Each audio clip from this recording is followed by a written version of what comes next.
पूछा गया कि किस विषय में कहना चाहिए, तो आपकी आज्ञा हुई कि भक्ति को विषय ठीक है। तो भक्ति को जो विषय है वो सुगम भी है और इस घोर कलिकाल के बीच के मां सबसे बढ़कर के दामी है। केवल ईश्वर की भक्ति से दुखों का, दुर्गुणों का, दुराचारों का सबका विनाश ही हो जाता है। तुलसीदास जी अपने रामायण के वहां कहते हैं,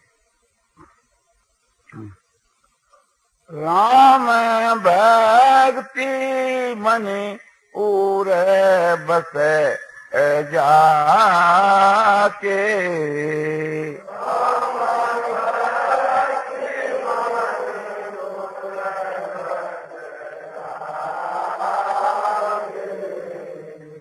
दुख लवले सन स्वपनिहु ताके,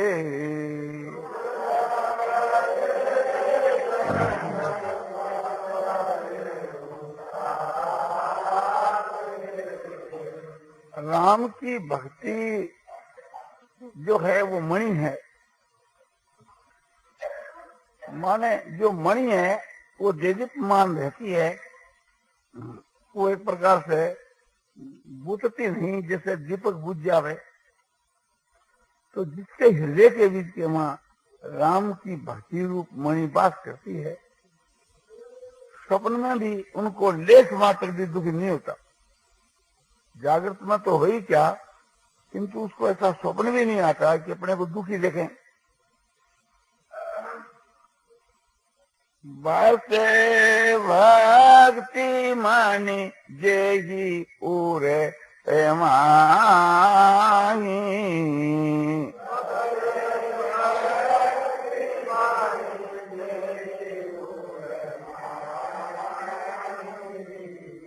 खल कामादि निकट नहीं जाही,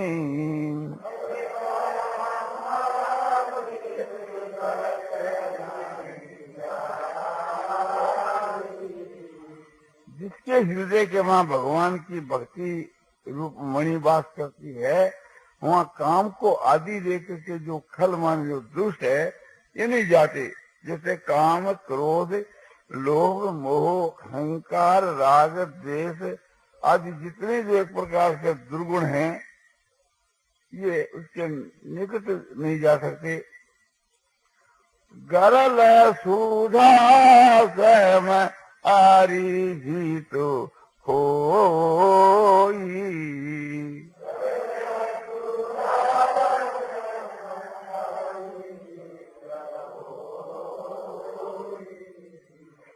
मणि बिनो शोक पावन कोई,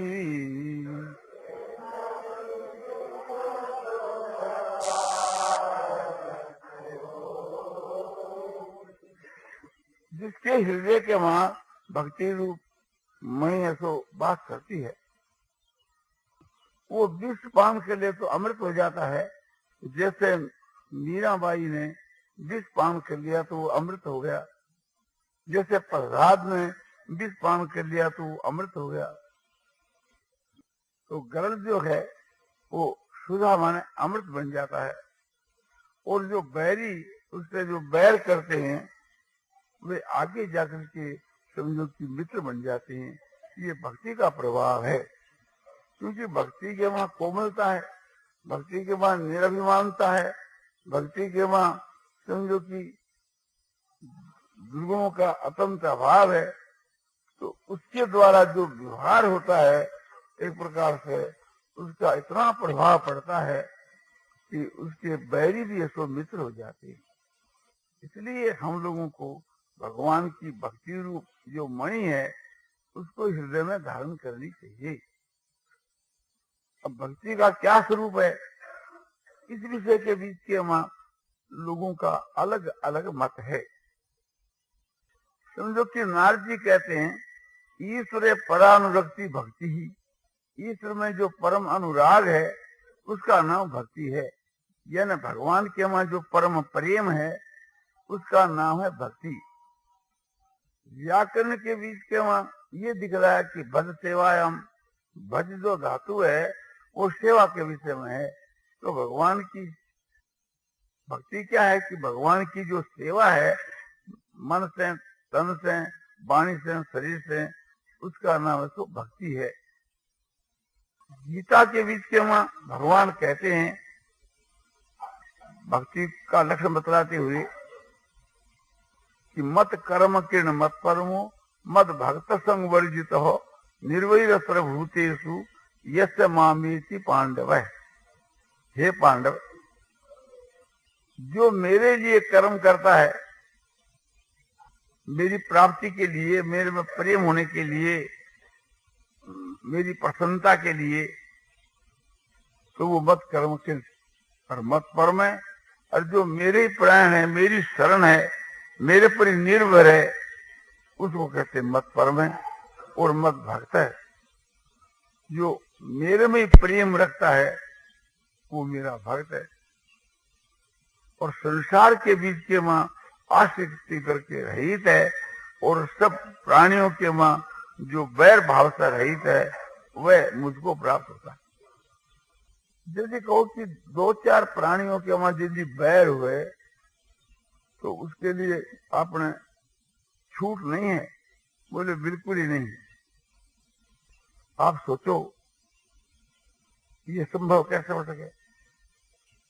यदि कोई मनुष्य मेरे शरीर की सेवा करता है, चंदन लगाता है, पुष्प माला पढ़ाता है, मस्तक पर पुष्प छोड़ता है और शरीर की सेवा करता है, सब कुछ करता है, किंतु कहता है कि आपकी उंगली जो है या कुछ बाकी है तो इसके थोड़ा किरासन तेल लगा करके और इसको थोड़ा सीधी कर दे या जला दे, खराब लगती। तो कोई आदमी मेरी तितली अंगुली को यदि एक प्रकार से उसके आग लगा करके जलावे तो मैं क्या खुश होऊंगा? मैं कहूंगा तुम क्या करते हो? बोले साहब ये अंगुली खराब लगती है, जला देते। बोले वाह। बोले हम तो आपका भक्त, आपके सारे शरीर की तो सेवा करते हैं, खाली एक अंगुली जलाते। सेवा भी तो सारे शरीर की करते हैं, तो क्या वो मुझको अच्छा मालूम देगा कि मेरे शरीर की तो सेवा करता है और खाली अंगुली जलाता है? मैं कहूंगा मैं तुम्हारी सेवा नहीं चाहता। तो समझो कि सारो जो विश्व है भगवान को स्वरूप है। एक आदमी सबकी सेवा करता है किंतु कुछ मनुष्यों को कष्ट देता है तो वो वास्तव के भगवान का तत्व है नहीं समझता और वो वास्तव में भगवान का भक्त नहीं है। तो मत कर्म के मत परमो मत भक्त संग वर्जित है निर्वैर सर्वभूतेषु यस्य मामेति पांडव। मत कर्म किरण, ये भक्ति का एक प्रकार से एक पाद है, एक चरण है, 3 चरणों में।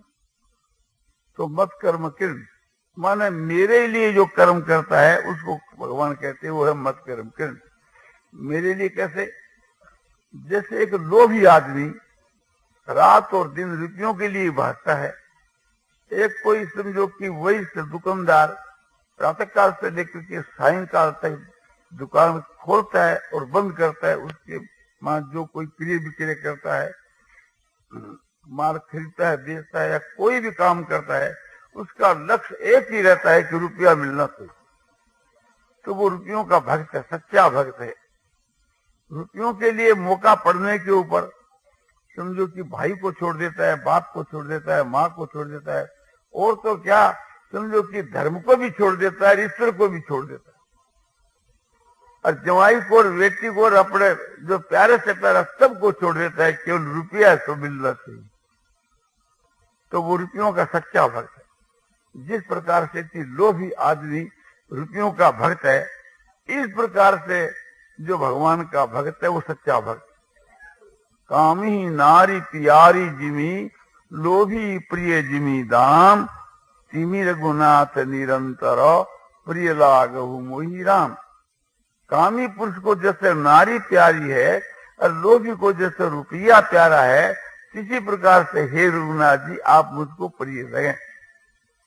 तो एक प्रकार से समझो कि जैसे रुपयों का लोभी और रुपयों का जैसे दास, एक ही बात वो जानते हैं कि रुपया मिलना चाहिए, एक ही साथ। इसी प्रकार से जो वास्तव में जिसका एक ही निश्चय है कि भगवान मिलने चाहिए और हमारे को कोई बात की इच्छा नहीं है, तो वो भगवान का सच्चा भक्त है। मत कर्म के भगवान कहते हैं कि मेरे लिए जो कर्म करता है, रात दिन मेरे लिए जो भागता है, वो मेरा भक्त। और मत कर्म के मत परमय, अरे जो मेरे पर निर्भर हो जाता है, अपने आप को मेरे चरणों में समर्पण कर देता है, जैसे राजा बलि ने अपने आप को और अपने ईश्वर जी को भगवान के चरणों में समर्पण कर दिया था, इस प्रकार से जो मेरे में अपने आप को और सब कुछ को समर्पण कर देता है, वो मत परम है, वो मेरे प्राण। उसके लिए मैं जो भी कुछ करता हूँ वो हर वक्त आनंद के वहां मस्ती रहता है। उसका लड़का मरता है तो आनंद में मस्त, और घर में लड़का पैदा होता है तो आनंद, लाख रुपये गए तो आनंद, और लाख रुपये आए तो आनंद, शरीर के वहां कोई रोग बीमारी हो गया तो आनंद, और वो चला गया तो आनंद। उसके तो आठों पहर आनंद ही आनंद है। सदा दिवाली संत के और आठों पहर आनंद। तो इस प्रकार से भगवान के ऊपर जो निर्भर हो जाता है, वो हर वक्त भगवान के विधान के वहां खुश रहता है। परीक्षा से अनिच्छा से जो कुछ आकर के प्राप्त होते हैं, उस सब के वहां एक आनंद ही आनंद वो मानता है। अनिच्छा से जैसे हम लोग यहाँ बैठे हैं, छात गिर जाए, दब करके मर जाए, तो इसका नाम अनिच्छा। अनिच्छा से पाप के प्राप्त का, पाप किए हुए प्राप्त का भोग है, पाप रूप प्राप्त का भोग। और जैसे कोई दूसरा आदमी समझो कि हमारे डाकू आ जाए, चोर आ जावे और धन छीन कर ले जावे, दो चार चोट भी लगा देवे, तो परीक्षा से थी हमारे को दुख का भोग है, पाप रूपी फल का जो दुख है उसका भोग है। तो ये एक प्रकार से थी परीक्षा से अनिच्छा से जो भी कोई आकर प्राप्त हुए, जो घटना प्राप्त हुए, परिस्थिति प्राप्त हुए, कोई पदार्थ प्राप्त हुए, तो भगवान का भेजा हुआ पुरस्कार मान करके खुश हुए, भगवान पर ही निर्भर रहे। जैसे प्रहलाद जी भगवान के ऊपर निर्भर थे, उनके लिए जो कुछ हिरण्याकशिपु किया करता था, प्रहलाद खुश होया करते थे। यह है एक प्रकार से थी भगवान के शरण होना। इसी प्रकार से तीसरी बात है, मत करो मत परो मत भक्त है। जो मेरा भक्त है माने मेरे में जिनका प्रेम है, बस और किसी में नहीं। संसार में तो वैराग और मेरे में अनन्य प्रेम। प्रेम एक तो प्रेम होता है सामान्य प्रेम, और एक होता है समझो कि मुख्य प्रेम, एक होता है गौण प्रेम, और एक होता अनन्य प्रेम। इस प्रकार प्रेम के 4 दर्जे हैं। गौण प्रेम किसको कहते हैं? गौण प्रेम उसको कहते हैं कि बहुत मामूली प्रेम है। जैसे हम लोगों का भगवान के मां प्रेम है, ये गौण प्रेम है। और जैसे हम लोगों का समझो कि संसार में, शरीर में, कंचन में, कामनी में, मान बढ़ाई प्रतिष्ठा में और भोग में, आराम में, विषयों में जो प्रेम है वो मुख्य प्रेम। तो गौण जो प्रेम है वो सबसे समझो कि नीचा है। उससे वो प्रेम है कि सामान्य प्रेम। सामान्य प्रेम उसको कहते हैं कि दोनों तरफ प्रेम है, भगवान की तरफ भी प्रेम है, संसार की तरफ भी प्रेम है। कभी तो संसार अच्छी लगती है, कभी भगवान अच्छे लगते हैं। जिस समय के बाद जैसा संग और जैसा समझो संजोग हो जाता है, उसी के अनुसार प्रेम उसका हो जाता है। और दोनों तरफ में समान रहता है। कभी समझो कि संसार में अधिक हो जाता है तो कभी भगवान में अधिक हो जाता है। तो वो जो है सो सामान्य प्रेम है। और मुख्य प्रेम किसको कहते हैं? कि मुख्य प्रेम उसको कहते हैं कि जो प्रधान प्रेम, जैसे मनुष्यों का इस समय के बीच के मां संसार में जो प्रेम है ये मुख्य प्रेम है, और भगवान में जो प्रेम है वो गौण प्रेम। गौण उसको कहते हैं कि बहुत ही कम, और मुख्य उसको कहते हैं कि अधिकांश के मां प्रेम। और एक होता अनन्य प्रेम, एक परमात्मा को छोड़कर और किसी में प्रेम है ही नहीं, रत्ती भर भी प्रेम नहीं है, केवल एक परमात्मा के मां ही प्रेम हुए। जैसे गोपियों का प्रेम भगवान के मां था, वो अनन्य प्रेम था, विशुद्ध प्रेम था। तो इस प्रकार से थी ये जो प्रेम की बात कही, तो एक ये खास भक्ति का अंग है। और निर्वैर सर्वभूतेषु, सारे भूतों के मां बैर भाव से रहित, और न किसी के मां आसक्ति, किसी में न आसक्ति है और न किसी में द्वेष है, न किसी में राग है, न किसी के मां द्वेष है। ऐसा जो मेरा भक्त है वो मुझको प्राप्त ऐसा होता है। तो हम लोगों को ये करना चाहिए कि परमात्मा में ही मुख्य प्रेम करना चाहिए, फिर अनन्य प्रेम करना चाहिए, और संसार के मां जो हमारा प्रेम है इसको हटाना चाहिए, इससे वैराग करना चाहिए। तो संसार के बीच के वहां जो राग है, प्रेम, इसको कैसे हटावे? कि संसार को दुख रूप समझ करके के, और संसार को अनित्य समझ करके, और संसार का परिणाम समझ करके, और इससे मन को इसको हटावे। जैसे भगवान कहते हैं गीता के मां, गीता की 5वें अध्याय के 22 के श्लोक में, ये संस्पर्श जाब होगा दुखी होने एवते आदंतवंत कौनते नैते सूरमते बुध है। ये जो शब्द स्पर्श रूप रस गंध, ये 5 जो विषय इंद्रियां, इनके संयोग से जो सुख पैदा होता है उसका नाम है भोग। वो कैसा है? ऐसा स्पर्श जा भोगा। भोग कैसे हैं? दुख के हेतु हैं, उनके परिणाम के मां दुख ही दुख भरा हुआ है। और आदंतवंत और आदि और अंत वाले संसार के जितने जो भोग हैं, तो ऐसा समझ करके तेसु विशेषु विषयों के मां न तेसु रमते बुध। बुध जो विवेकी है, ज्ञानी, वे नहीं रमते, जो अविवेकी है वे इसके मां सो रमते हैं। तो इस प्रकार से बताया गया है कि इंद्रियार्थेषु वैराग्य मन अहंकार एवं जन्म मृत्यु जरा व्याधि दुख दोषानुदर्शनम।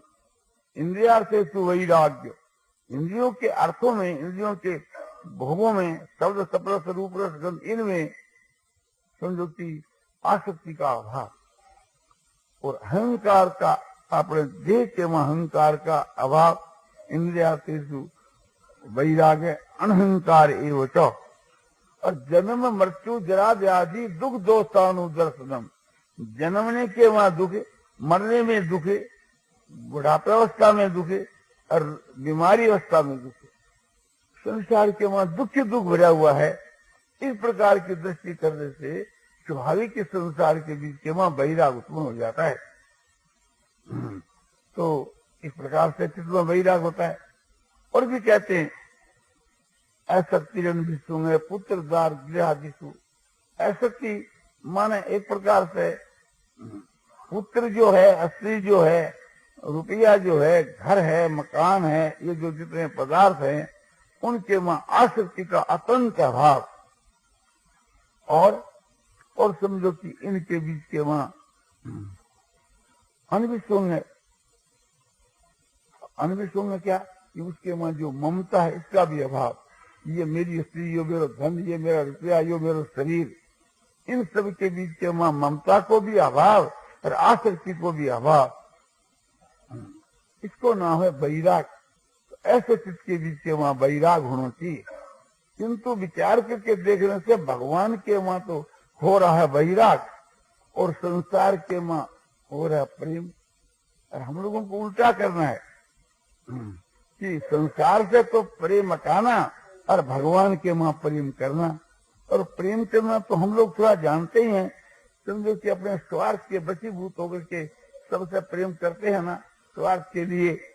तो जिस तरह से स्वार्थ के लिए प्रेम करते हैं, तो स्वार्थ एक तुच्छ चीज है, आज और कल नहीं। तो हमको स्वार्थ के लिए तो प्रेम नहीं करना चाहिए, वो तो हमारे लिए बंधन है। किंतु परमात्मा के लिए प्रेम करना चाहिए। तो परमात्मा के लिए जो प्रेम किया जाता है, परमात्मा के उद्देश्य से जो प्रेम किया जाता है, वो प्रेम भगवान में ही है। तो हम लोगों को ये कोशिश करनी चाहिए और थोड़ा विचार करना चाहिए। ईश्वर ने हम लोगों को विवेक और बुद्धि दी है, उस विवेक बुद्धि के द्वारा ये विचार करना चाहिए कि संसार में और पदार्थों में और रुपयों में हम जो प्रेम करते हैं, और यदि आज हमारी मृत्यु हो जावे तो ये रुपये या पदार्थ या कोई भी चीज हमारे साथ में जा सकती है? बोलो नहीं। ये हमारा शरीर साथ में जा सकता है? बोलो नहीं। तो फिर थोड़ा दिन के लिए इनके मां प्रेम करके फंसना तो मूर्खता ही है। हमको ये विचार करना चाहिए कि प्रेम के योग चीज उससे प्रेम करना चाहिए। प्रेम के योग तो भगवान ही है जो प्रेम का मूल्य चुकाने वाले हैं। आप देखो कि भगवान क्या कहते हैं कि ये यथामांग प्रपद्यम ते तांग तथे भजामि हम, जो जिस प्रकार से मुझको भजते हैं उनको मैं उसी प्रकार से भजता हूँ। क्या दुनिया में कोई ऐसा पुरुष, ऐसा कोई प्राणी है कि एक प्रकार से भजने वाले को भजे? और कहाँ तो भगवान, कहाँ हम लोग। भगवान कहते हैं कि जो मनुष्य अपना सर्वस्व मेरे अर्पण कर देता है, मैं अपना सर्वस्व उसकी अर्पण कर देता हूँ। जो मनुष्य अपना प्राण धन और सर्वस्व मेरे अर्पण कर देता है, मैं अपना प्राण धन सब उसकी अर्पण कर देता हूँ। तो हमारे पास पूंजी क्या है? किंतु इतने से भगवान संतुष्ट हो जाते हैं। और फिर भी हम भगवान की शरण नहीं होते, अपना सर्वस्व अर्पण नहीं करते। इसका कारण क्या है? कि एक तो अज्ञान है, मूर्खता, और एक हमारे हृदय में संशय है कि मानो भगवान है या नहीं है, और है तो हम सर्वस्व उसके समर्पण कर देंगे, वो करेगा या नहीं करेगा। तो इस संशय के कारण से हम लोग रुक जाते हैं। और एक जो है श्रद्धा की कमी, विश्वास की कमी। तो इसलिए हमको ये विश्वास करना चाहिए महापुरुषों के वचनों पर, शास्त्र के ऊपर, कि भगवान है और वे मिलते हैं एक प्रकार से, और मिले हैं बहुतों को। शास्त्रों के वहां बहुत से दृष्टांत आते हैं, सतयुग में, त्रेता युग में, द्वापर युग में, कल युग में कितनों को मिले हैं जिसका कोई ठिकाना ही नहीं। सतयुग में देखिए कि ध्रुव जी को, प्रहलाद जी को भगवान प्रत्यक्ष मिले। त्रेता के वहां देखिए कि जैसे हनुमान जी जो है, जामवंत है, और भी सुग्रीवादी बंद है उनको, और बहुत से मनुष्यों को भगवान त्रेता युग के वहां मिले। और द्वापर युग के बीच के वहां समझो कि गोपियों को, गोपों को, और आपने समझो कि अक्रूर जी को और उद्धव को, अर्जुन को, अनेकों को एक प्रकार से मिले। और कलयुग के बीच के वहां भी बहुतों को मिले, जैसे नरसिंह मेहता है, मीराबाई है, और समझो कि तुकाराम है, समर्थ रामदास है, तुलसीदास जी, सूरदास जी, एक क्या बहुतों को भगवान ऐसे मिले। तो भगवान है और मिलते हैं। जो उससे प्रेम करता है उससे भगवान प्रेम करते हैं। भगवान को जो अपने सबसे बढ़कर के समझता है, भगवान उसको सबसे बढ़कर समझते हैं। भगवान के 4 प्रकार के भक्त होते हैं, उनमें ज्ञानी निष्कामी सबसे श्रेष्ठ माना गया है। चतुर्विधा भगंती मांग जुना, चतुर्विधा भगंती मांग जना, सुकृत नोर्जन, आर्तो जिज्ञासुरर्थार्थी ज्ञानी त्रयवर्त है। भगवान ने गीता की 7वें अध्याय के 16 के श्लोक में ये बात कही कि 4 प्रकार के समझो की सुकृत माने पुण्य कर्म करने वाले 4 प्रकार के मेरे भक्त होते हैं। एक तो अर्थार्थी, अर्थ के लिए मुझको भजे, रुपयों के वास्ते। अर्थ के लिए भी जो भजता है, तो भगवान कहते हैं कि एक प्रकार से प्रेम की मात्रा अधिक होए तो उस शैतान के लिए भी मैं प्रकट होकर के दर्शन देता हूँ। जैसे ध्रुव जी राज के लिए भगवान को भजा, तो ध्रुव जी के लिए भगवान प्रकट हुए, राज भी दिया और उसका उद्धार भी कर दिया, उसको भक्ति भी दी, सब कुछ दिया।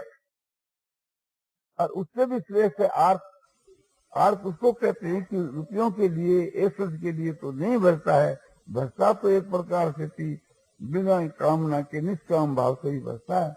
किंतु कोई वक्त में आपत्ति आ जावे, संकट आ जावे, तो संकट की निवृत्ति के लिए भगवान से प्रार्थना कर देता है, वो आर्त भक्त है। जैसे द्रौपदी, वो आर्त भक्त है, भगवान को पुकारती उसी वक्त भगवान प्रकट हो जाते हैं।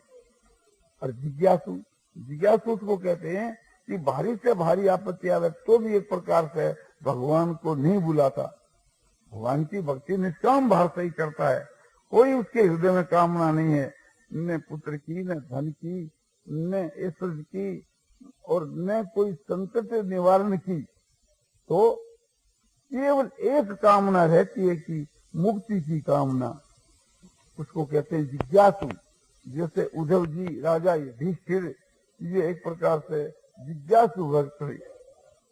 और एक ज्ञानी च वर्तते, ज्ञानी, एक तो सब अज्ञानी, कोई भी प्रकार की कामना है तब तक एक प्रकार से वो ज्ञानी है।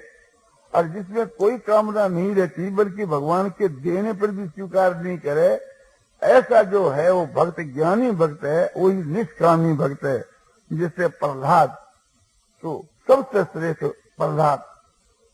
फिर कहते हैं कि तेषां ज्ञानी नित्य युक्त है, एक भक्तिर विशिष्टते और प्रियो ज्ञान न्यो करते हंग सत्य मम प्रिय।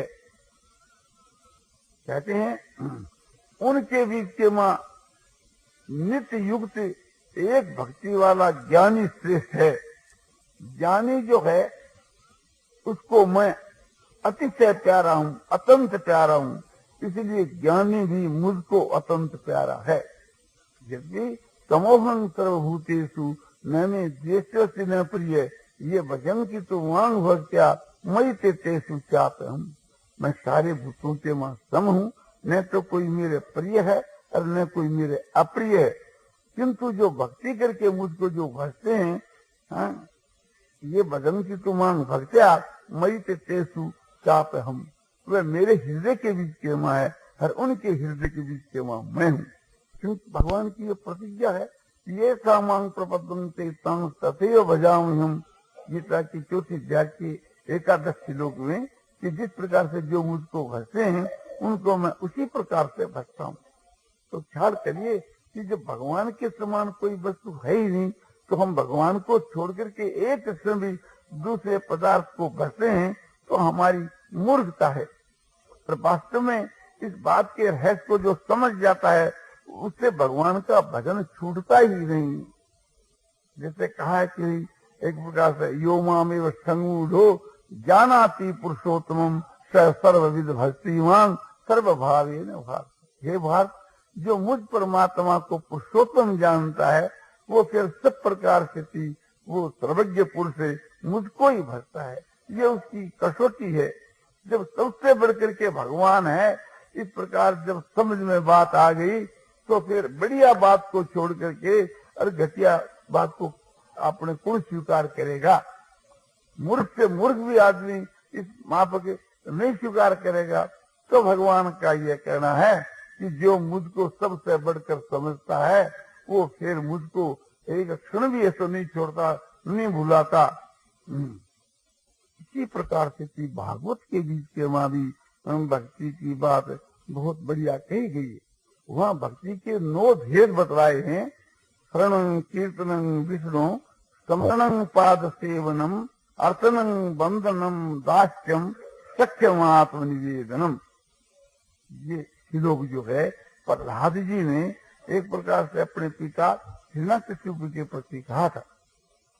प्रहलाद जब विद्या पढ़ता था तो एक समय हिरण्यकशिपु ने प्रहलाद को बुलाया और बुलाकर गोद में बिठा करके पूछा, बेटा तू क्या पढ़ा और तेरा जो पाठ है उसमें तेरे को जो सबसे बढ़कर अभिष्ट है वो मुझको तो सुना।